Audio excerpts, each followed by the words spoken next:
ఓం నమ శివాయ. ఎక్కడికెళ్ళామంటే వేములవాడ రాజన్న దర్శనంకి. రాజన్న దర్శనం, భీమన్న దర్శనం 2 అయ్యాయి. అదే కదా, ఇప్పుడు రాజరాజేశ్వర స్వామి టెంపుల్ భీమేశ్వర టెంపుల్కి షిఫ్ట్ అయిపోయింది కదా. సో ఇద్దరు దర్శనం హ్యాపీగా చేసుకున్నాం అనమాట.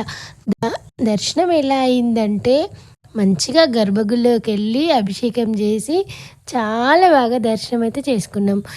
అయినా ఈ టైంలో ఎందుకు వెళ్ళామంటే, అమ్మ అమ్మ మొక్కుకుందనమాట. 20 రోజుల జ్వరం, 20 రోజులు కాదు, 30 రోజులు, నెల రోజుల జ్వరం అస్సలు తగ్గట్లేదు. హాస్పిటల్కి వెళ్తున్నాను, ట్యాబ్లెట్లు వేసుకుంటున్నాను, గ్లూకోజ్లు పెట్టించుకుంటున్నాను, టెస్టులు చేయించుకుంటున్నాను. సరే అని డిశ్చార్జ్ అయ్యి ఇంటికి వచ్చాను.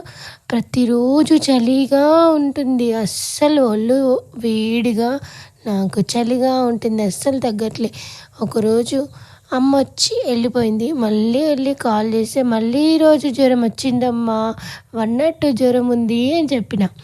అమ్మ జ్వరం 102 ఉందంటే మా అమ్మ అప్పుడే ఏడ్చింది, కళ్ళకి నీళ్ళు వచ్చినా ఏం చేసిందో ఏమో. ఇంకా ఆ రాత్రికి అప్పటికప్పుడు ఫ్రెష్ స్నానం చేసి దేవుడికి మొక్కిందంట. నా బిడ్డకు జ్వరం తగ్గితే ఆమె ఎత్తు బంగారం ఇస్తాను, నీ దగ్గరికి వచ్చి దర్శనం చేసుకుంటాను, తగ్గిపోవాలని చాలా స్ట్రిక్ట్గా చెప్పిందంట శివయ్యకి. ఇంకా శివయ్య అమ్మ లేనోడే అంటారు, కానీ అమ్మ బాధ చాలా బాగా అర్థం చేసుకుంటాడు కదా. ఆయన అర్థం చేసుకున్నట్టు ఎవరు అర్థం చేసుకోరు.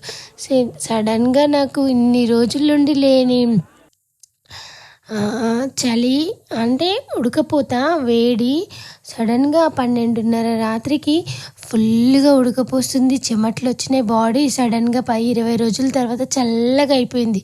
నేను అనుకున్నాను, అమ్మ రాత్రి ఏడ్చింది నిజంగానే ఈరోజు ఏ దేవుడికి మొక్కిందో అనుకున్నాను. అలాగే పొద్దున్న లేచి చెప్పిందనమాట, దేవుడికి మొక్కాను, ఇట్లా జరిగింది, మంచిగా ఉన్నవా ఇప్పుడు అని అడిగింది. అది అమ్మంటే, అది శివయ్య అంటే. సో ఈ వీడియో మీకు నచ్చింది అనుకుంటున్నాను. నచ్చితే లైక్ చేసి, షేర్ చేసి, సబ్స్క్రైబ్ చేయండి. Bye bye.